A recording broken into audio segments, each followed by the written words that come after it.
yourself. I just want you to. Go fuck yourself. I just want you to. Go fuck yourself. I just want you to. Go fuck yourself.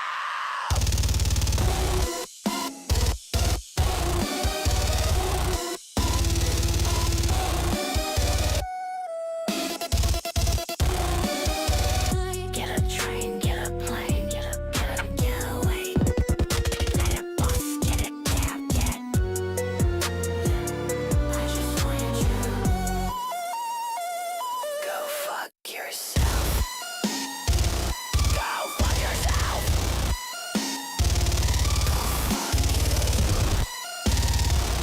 Go fuck yourself. I just want you to. Go fuck yourself.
Get a wife, get a girl, get a girl, get a bird, get a house, get a clue, get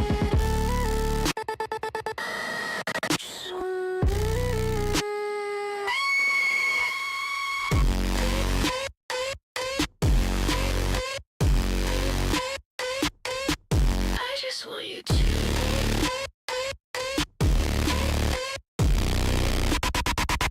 Go fuck yourself.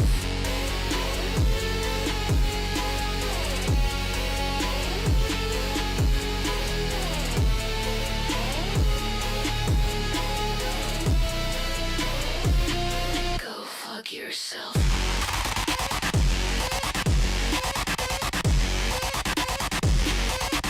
I just want you to.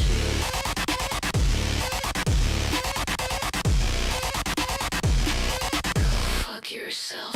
Get a train, get a plane, get a boat, get away, get a bike, get a.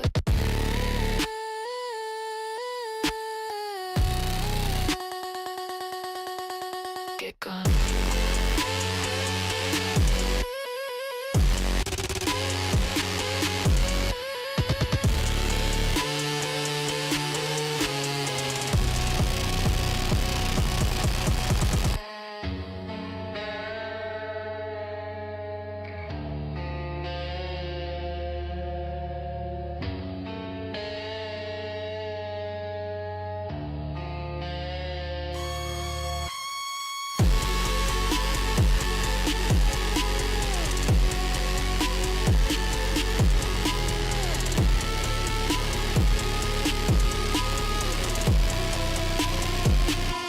Fuck yourself.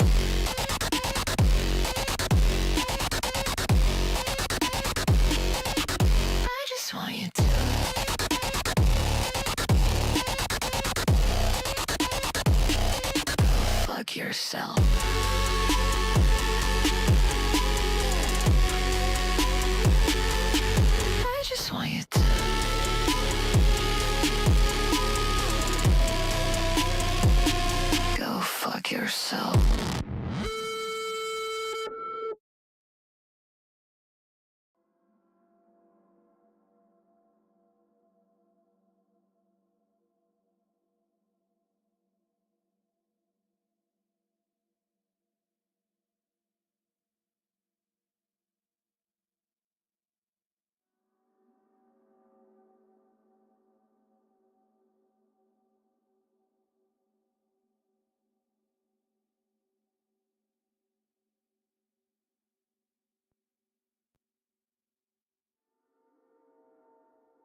I'm so over. I'm so over. I'm so over. Sick and tired. I don't feel good. Just don't feel good. I don't feel good. I don't feel good. I don't feel good. I don't feel good. I don't feel good. I don't feel good. I don't feel good. I don't feel good. No. I don't feel good. I don't feel good. Yeah. My life. Oh my God. Oh God. I don't feel good. Wow.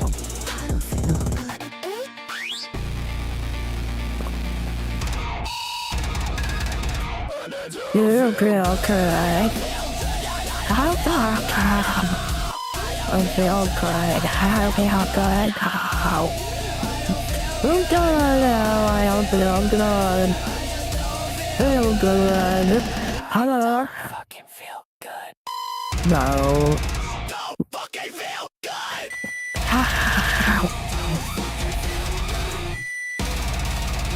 I don't fucking feel good. Ow. I don't feel good. I don't feel I don't feel good. I don't feel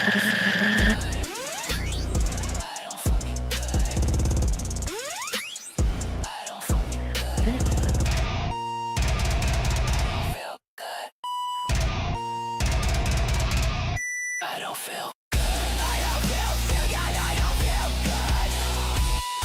Oh. I don't feel good. I don't feel good.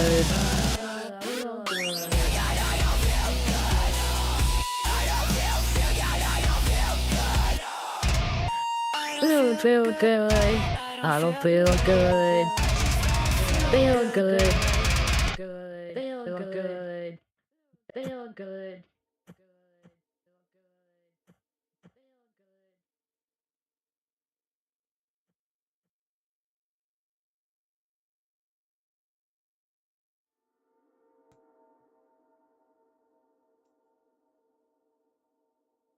It's okay to not be okay or feel okay. It's not okay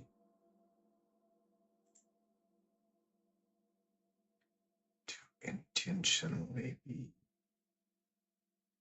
a bad person. I don't know what I'm saying like that.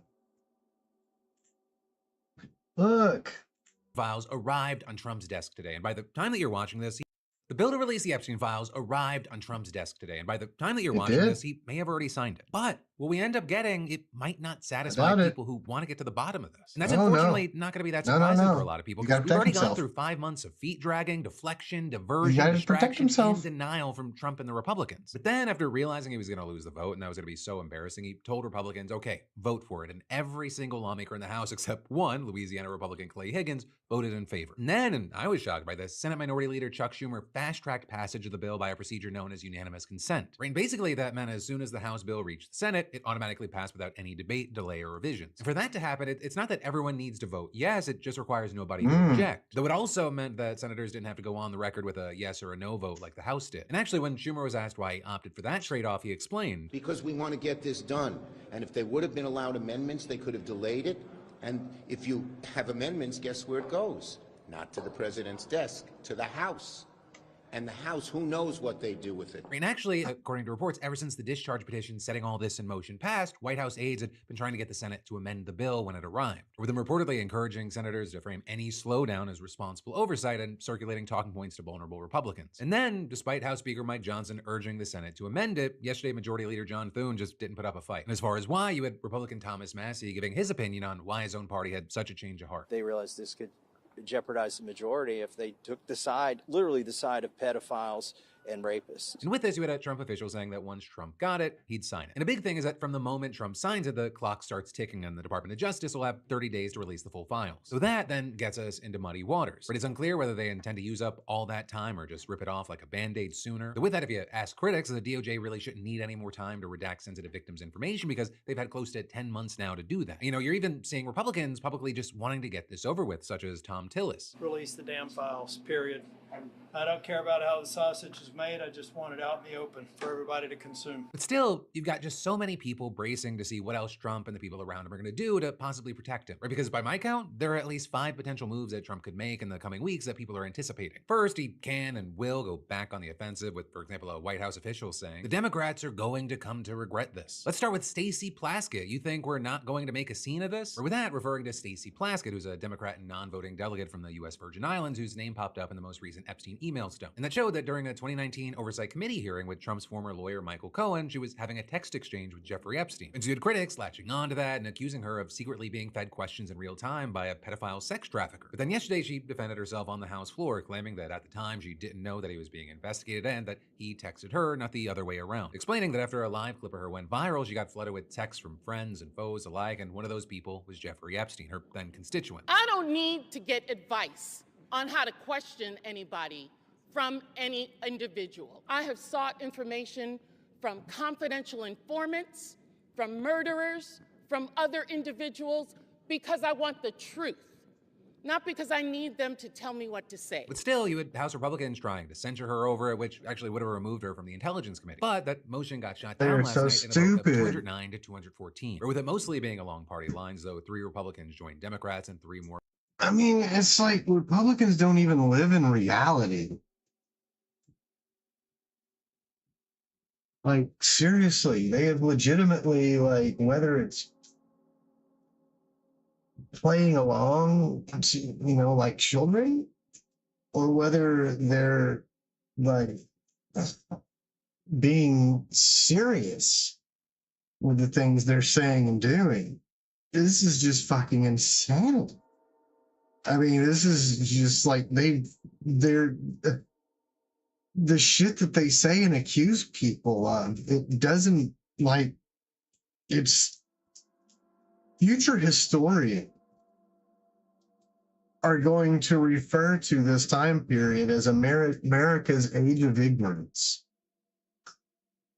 And they're going to be discussing, psychologists are going to be discussing this phenomenon where somehow, like, you know, a third of the fucking country just openly and willingly and energetically embraced, like, delusion and stupidity.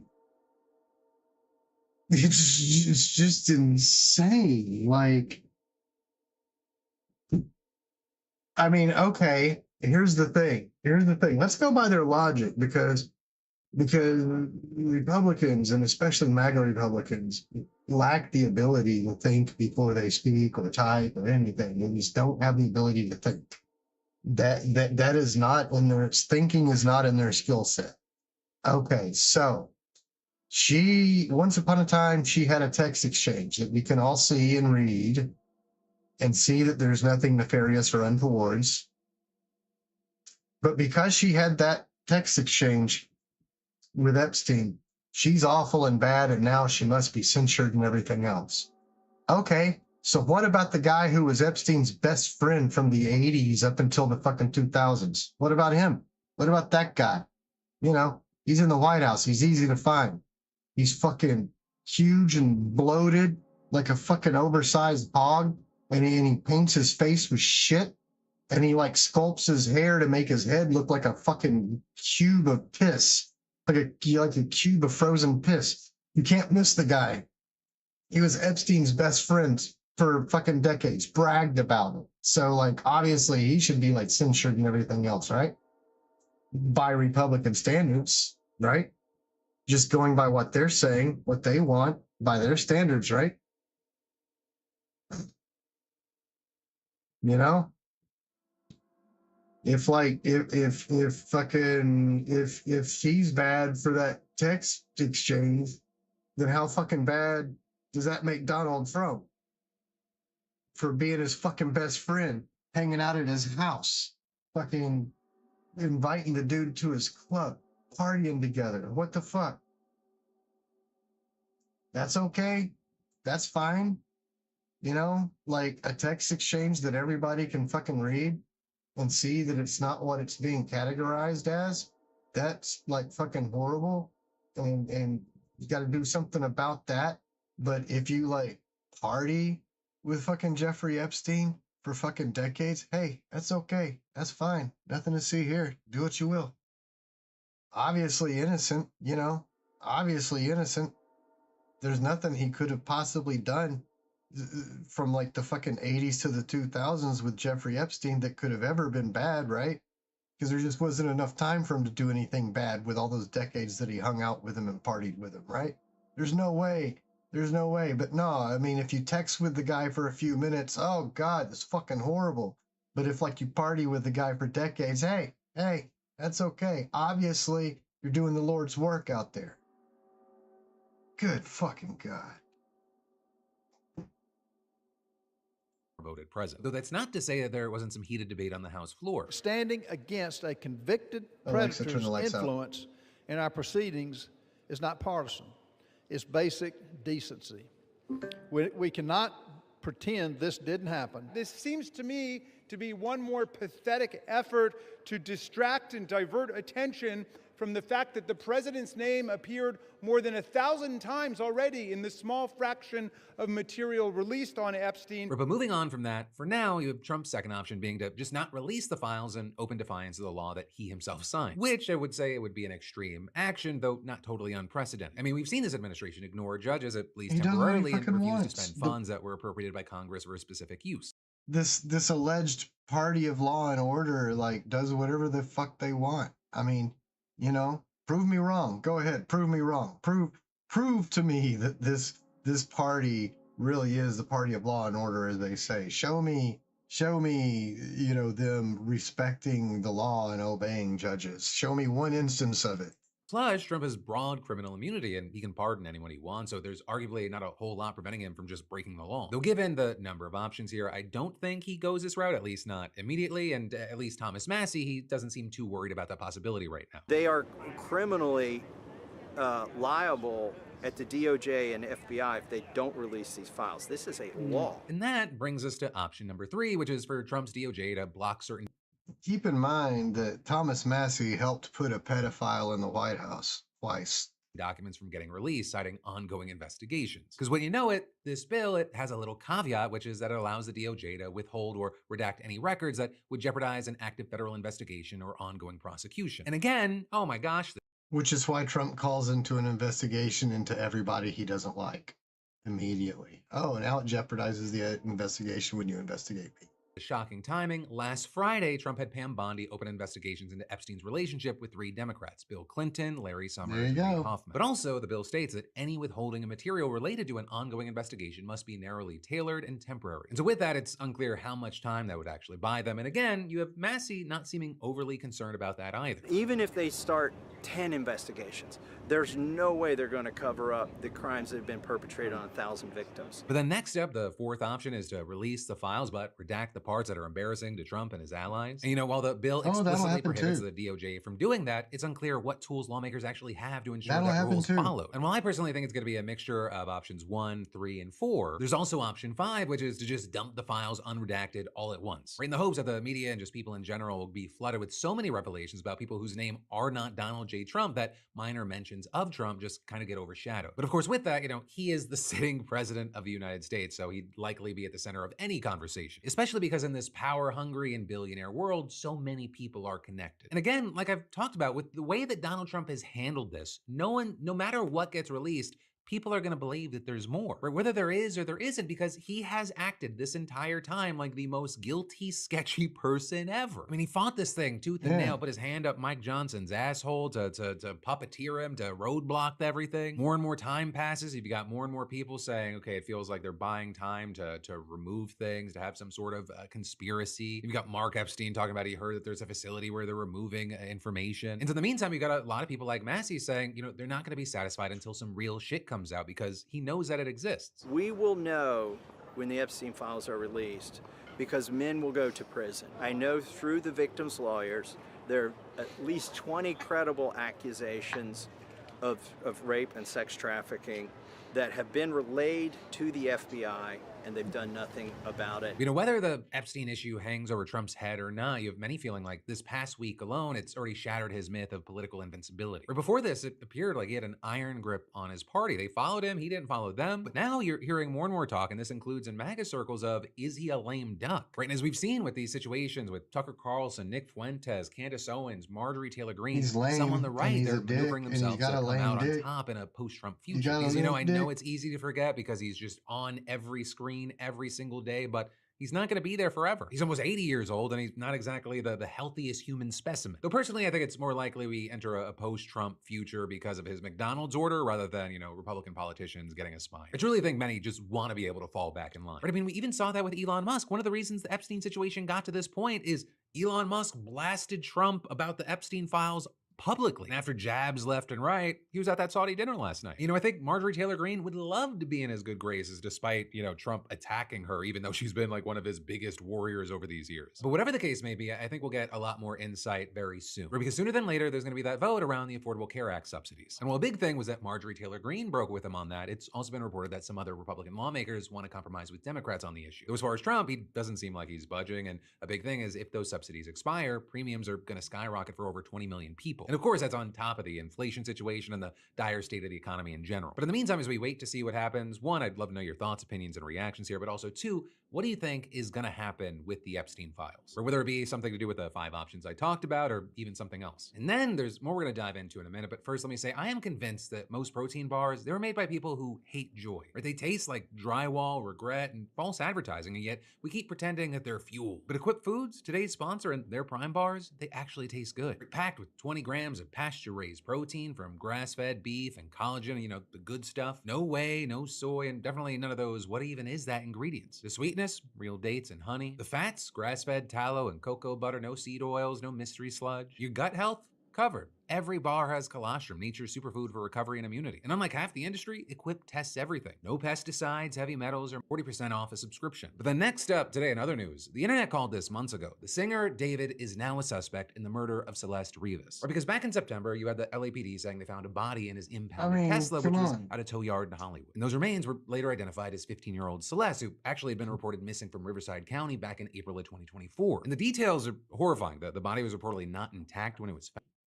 The very first fucking thing I said was, how in the hell does this kid have a fucking Tesla abandoned over in this neighborhood and he's just like doesn't know about it and hasn't fucking reported it? Like seriously, like he hasn't reported that his fucking overpriced toy is fucking missing.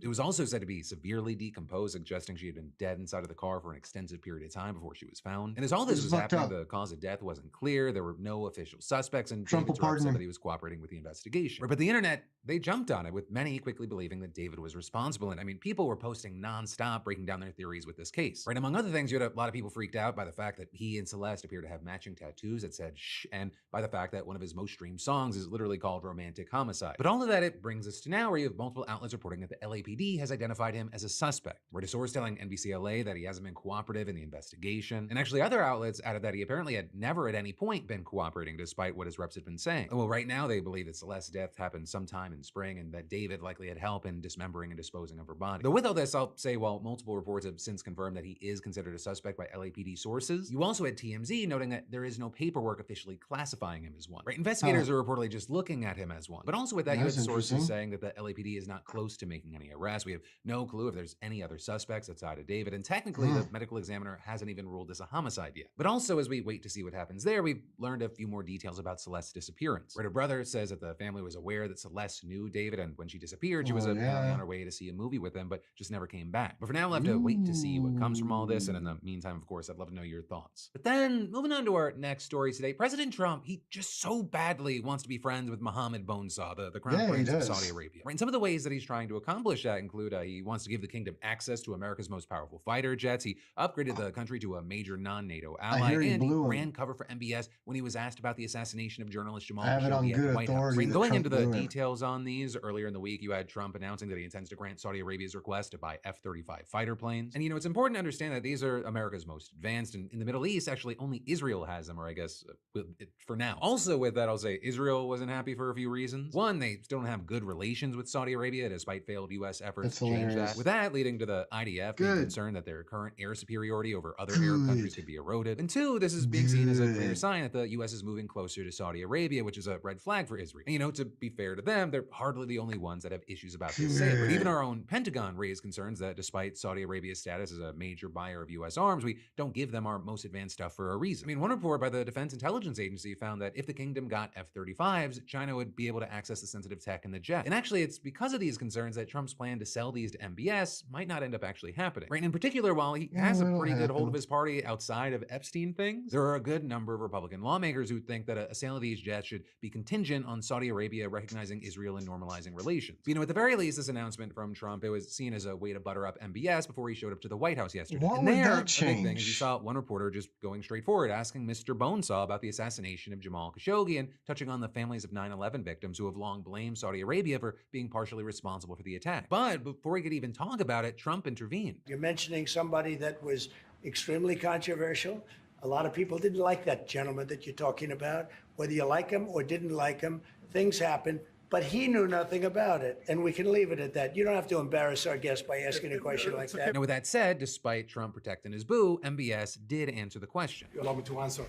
I feel painful about, the families of 9/11 in America, but, we have to focus on reality. Reality based on CIA documents and based on a lot of documents that Osama bin Laden, he used Saudi people in that event for one main purpose, is to destroy this relation, to destroy the American-Saudi relation. That's the purpose of 9/11. Now, with that, I want to know that MBS's description of bin Laden's motivation, it definitely takes artistic liberties and stretches the truth to its limits. But also, I do want to say, yes, he's not wrong that bin Laden didn't like that America and the Saudis were getting friendlier. But then also, regarding Khashoggi, you had Mohammed Bonesaw saying, about the journalists, it's really painful to hear, anyone that been losing his life for, no real purpose or not in a legal way, and it's been painful for us in Saudi Arabia. We've did all the right steps of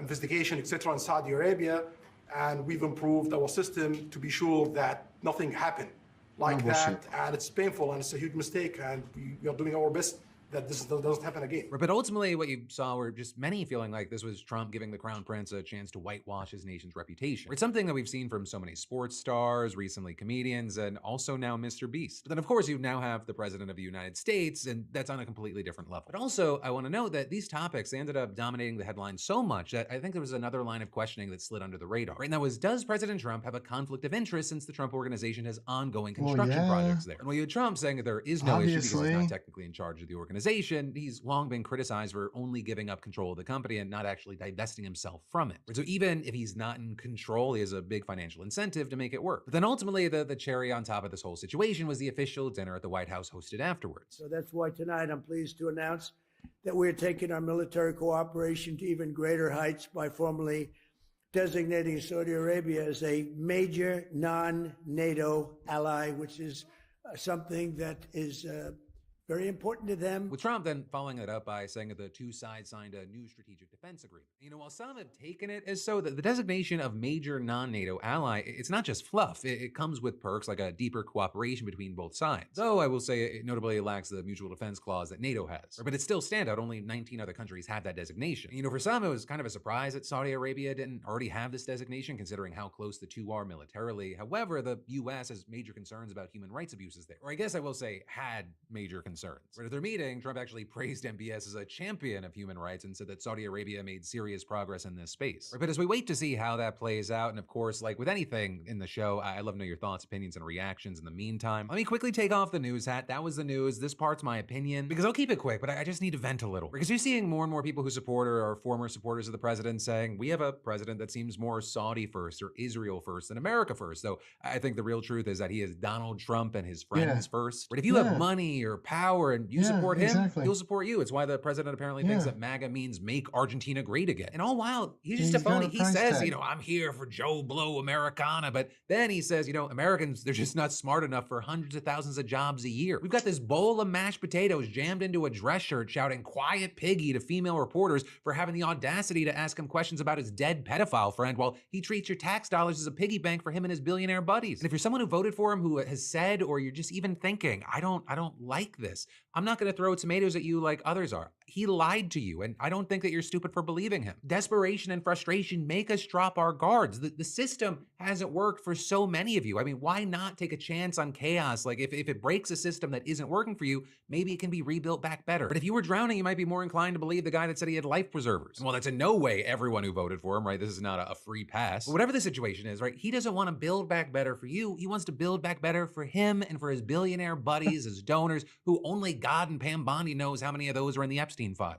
But that's where I'll leave it. And then we're going to dive into more news in a minute. But first, let me say, you ever stare into your fridge, hoping dinner 10 free meals plus free breakfast for life? But then next up in big international news, we got to talk about the $100 million corruption scandal that's rocking Ukraine, the Trump administration's secret plan for ending the war, and Russia's latest attacks far from the front lines. And I mean that in Ukraine and maybe even beyond. But starting with the scandal, Ukrainian anti-corruption agencies have accused several people, including some in Zelensky's inner circle, of siphoning off and laundering $100 million from the state-owned nuclear power company, a company that covers more than half of Ukraine's electricity needs. And with that, this is especially bad timing because many Ukrainians are now living with daily scheduled blackouts because of the Russian attacks on the power grid. And actually, according to investigators, this kickback scheme took advantage of the fact that Ukraine is under attack, reclaiming that they're exploiting a wartime rule that keeps contractors from collecting debts in court from companies providing essential services. And making matters worse, right, these kickbacks, they were allegedly tied to contracts for building protective role in past negotiations to try and push for that. But then finally today, as we wind down today's show, I want to end with a congratulations and one more thing. Starting with a congratulations to this week's SeatGeek prize winner at getting $500 towards any tickets on SeatGeek. And with whatever you pick, I hope you enjoy seeing your favorite artist, sporting event, or play. I mean, there's like over 70,000 events to choose from. For the rest of y'all, that's right. SeatGeek is still giving away $500 a week in tickets, and you should definitely enter today if you haven't already. Just add code DeFranco to your SeatGeek app profile for a chance at the weekly $500 prize. No purchase necessary. But then the last thing today, it's hitting on a story that you might not have heard about. It might be like too niche of a story, but it's huge in a certain pocket of the internet. Right, but Alex Perlman and I, we were crashing out about this on our Crashing Out podcast. New episode's out today. Link in the description if you want to watch the full thing. But on today's episode, we were talking about the Olivia Nuzzi scandal, right? And she's a journalist who's currently the West Coast editor at Vanity Fair, but only because last year she got fired from New York Magazine after it came out that she had an affair with RFK Jr. while she was actively covering his presidential campaign. And now you've got her ex saying that she had another affair with a presidential candidate back in the 2020 race,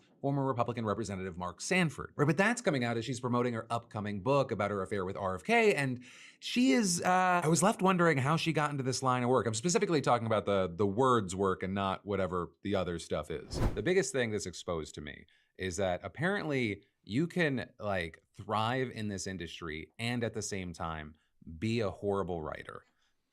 This is this is one of the parts that she wrote. The biggest thing that's exposed to me another affair with a presidential candidate back in the 2020 race, former Republican Representative Mark Sanford. Right, but that's coming out as she's promoting her upcoming book about her affair with RFK, and she is, I was left wondering how she got into this line of work. I'm specifically talking about the words work and not whatever the other stuff is. The biggest thing that's exposed to me is that apparently you can like thrive in this industry and at the same time be a horrible writer.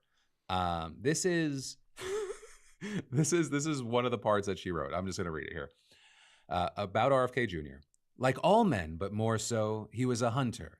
In a literal sense, he used not a bullet, but a bird. It was not about a chase, but about a puzzle of logic and skill that amounted to a test of his self-mastery. He was the mouse and the architect of his maze, the giver of his own pleasure and torment. He desired desiring. He desired being desired. He desired desire itself.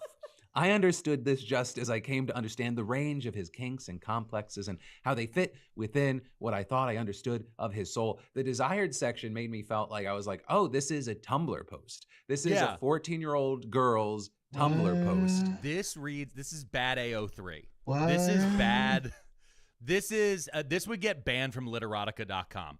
There are, how many slash websites do I need to list right now to have the comment section go, oh, he knows. Real quick, and what you were talking about here, because we didn't mention her resume. She was a correspondent for New York Magazine from 2017 to 2024 and a writer for the Daily Beast. And now she is currently the West Coast editor of Vanity Fair magazine. Yeah, like right now, as of recording, because we don't know what's going to happen with that now that this has been released. But she's a bad writer. She's just bad. I have seen people saying like if she still has this job at the end of the week, like just burn down the whole industry. It's a difficult thing to talk about because this is one of those things where women have strived for how many years to move forward in political journalism, to only have a talentless hack like Olivia Nuzzi to be in the background. But that, my friends, is where I'm going to end this video. But again, you have more just a click away. You can definitely jump on the crashing out train more and more every day doing just that. I got a brand new hour for you just a click away. And or if you missed yesterday's Philip DeFranco show, I got you covered right here. But hey, no matter what you do, let me just say thank you for watching. I love yo faces, and I'll see you right back here tomorrow. Here's Tim Pool. Oh. And he's on Jesse Waters' program. This is Tim Pool wading into policy questions. Oh, he always does Jesse that. Waters. I know. He's all about. But you said the right word for wading. Right. You know, he goes ankle deep and then runs out very quickly. It's sad for me because in 2020, I actually was a very big supporter of the Democratic Party. I donated the maximum to Tulsi Gabbard. She's now a Republican alongside Trump. I hear Trump talking about tariffs. I understand this. I am a business owner. I own a skateboard company. We make all of our products in America, and I know what it means for an industry to outsource those jobs. And I agree with these tariffs because it's been a godsend for the manufacturing. Hold on. So, does he make, do you think, I'm just curious, what part of the skateboard he actually manufactures? Like, is he putting the, what are the wheels called again? There's the trucks and the wheels. The trucks. Yeah, is his factory, do they screw the trucks on? Or are they manufacturing the trucks? Often. Are they manufacturing the petroleum product-based wheels? Is he manufacturing the boards themselves? Or is he just getting them and branding them and then turning around and selling them? Yeah. I would say the latter. Usually when you get a skateboard, you put the trucks on yourself. I am curious, is every element on his skateboards, are they made in the U.S.? I mean, because that's what would have to happen, right? Like every element of his skateboard would have to be made in the U.S. As opposed to imported and subject to tariffs. And I'll say, do you want to see Bill Maher bomb just horrendously? Yes. Sure. Yeah, this is good. I don't know if you saw, did you see? Friday night. Finally, new rule: Democrats must recognize that Zohran Mamdani is the future of the party. Unfortunately, it's the Republican Party. Oh, brother. Oof. I mean, listen to that silence. The thing about paid audience is they still need to know a joke is happening. Like, if they can't identify the joke, they can't do their job. He told the joke wrong. It should go, new rule, Mamdani is the future of the party. And then you go, the Republican Party. Still, it doesn't make sense. It doesn't. He's a Muslim. His argument is it's going to help the Republican Party. Yeah. Get it? Oh, I did not get that. Yeah, I was going to say the Muslim so thing backs his joke up. Okay, so you say the joke and then you gotta go, get it? Brian, do they have signs that tell you when to laugh? A lot of the shows do. Well, they have applause signs. I've never seen a laugh Applause. sign. Okay, that might be a little. But there is a bit. warm-up guy who's usually just a spirit-broken comedian where things didn't work out. Do you think that guy was fired? Goes like does a gesture to be like, laugh. Let's hear that joke again. Do you think that guy was fired after this? Finally, new rule: Democrats must recognize that Zohran Mamdani is the future of the party. Unfortunately, it's the Republican Party.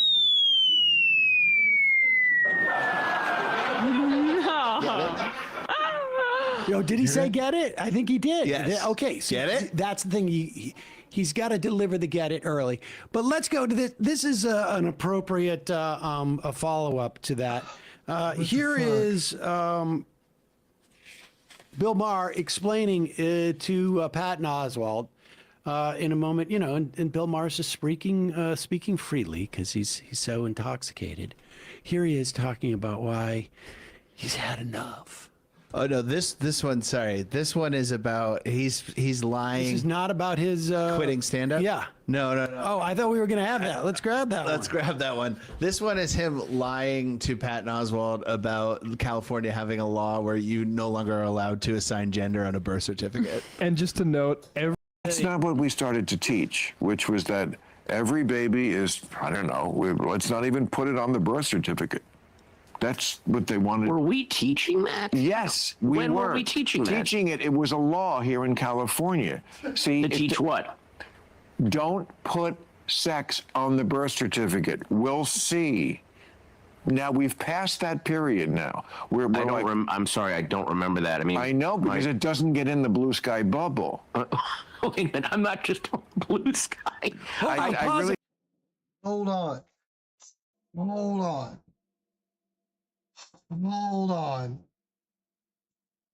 Holy shit. Okay, let's take a look at his logic. So, he's accusing leftists, which would be the people in the blue sky bubble, of doing this thing where they made it a law you couldn't put the gender on the birth certificate. Patton says, when did this happen? I've never heard of this. And then he says, well, yeah, that's because it didn't make it into the blue sky bubble, where all the people who would have done this thing are habitating, are existing, whatever. So he's like, y'all made it illegal to put gender on a birth certificate. Oh, really? I never heard of that. Well, that's because it never got back to you. That's fucking Bill Maher. That's where his fucking brain is. Well, you're the people who did it, but you never heard about it because it didn't get back to you. What? Oh. I think that's a lot of it. That doesn't matter. I mean, it doesn't make any sense. If that was a law, you would hear about it on Blue Sky because they would be championing it, right? That bubble would amplify that. How could that law get made without people on Blue Sky knowing about it or promoting it. Like, who is it that is pushing this law that says you're not allowed to put gender on a birth certificate, if not the people he disdains on Blue Sky? Yeah. It doesn't make any sense. Yeah. But of course, it's all based on a lie anyway, so. In the Blue Sky bubble. Wait a minute, I'm not just on Blue Sky. I really think that's a lot of it, is that some of this stuff doesn't get in to everybody's media. I'm of a mind, because I remember the African American community was always saying there's brutality from the cops. Everyone said, oh, that's ridiculous. Stop it, this is all myth. And then cops started wearing body cameras, and lo and behold, there's all this footage of violence towards black people. There was also a lot of footage of violence that they did on white people, but that didn't make it into video. What? Coming up, today's featured artist is an all-time favorite for me, and I know many of you love him. He may well be the greatest hit machine of any decade. In fact, he was such a prolific hit machine, at one point he averaged a hit song every 3 months for 7 years. I mean, the guy looked like your accountant or your side. Right now, click the big red button. The global smash hit Easy Lover.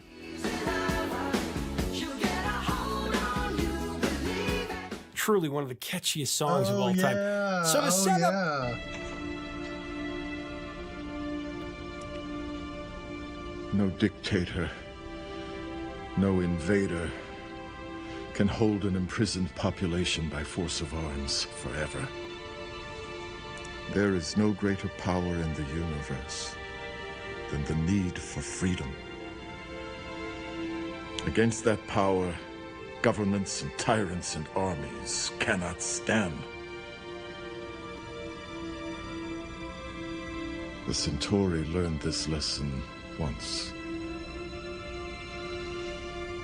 We will teach it to them again. Though it take 1,000 years, we will be free.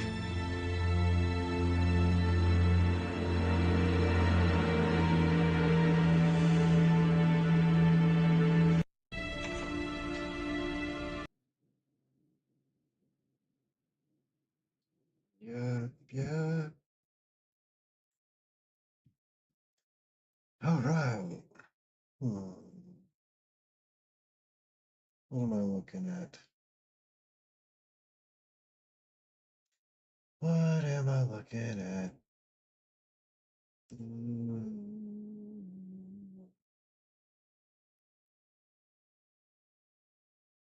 What do I want to play?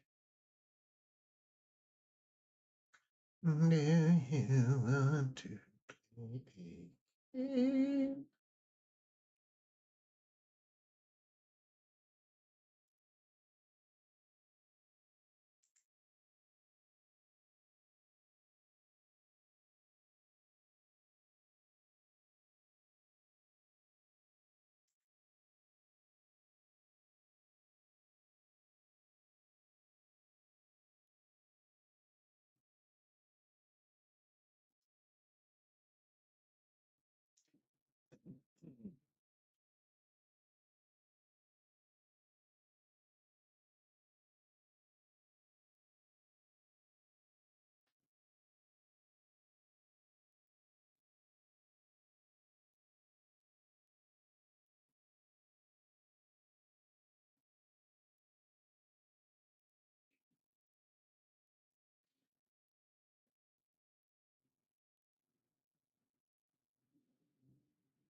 Easy lover.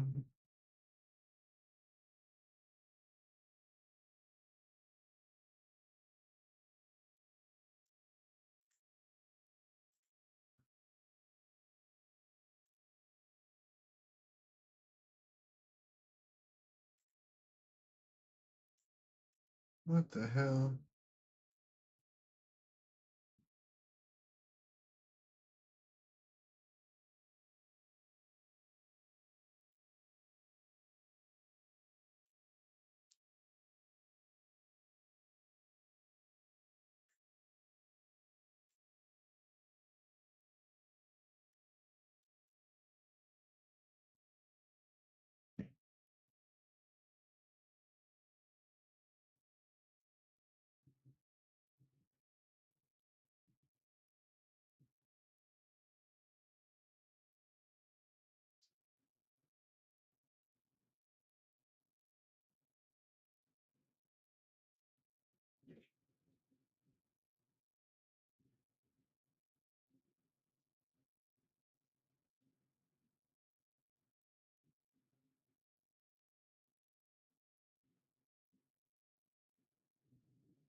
Oh shit.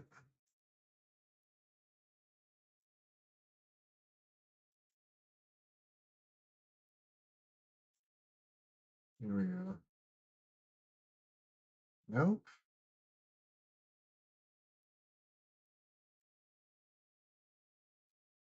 What the fuck?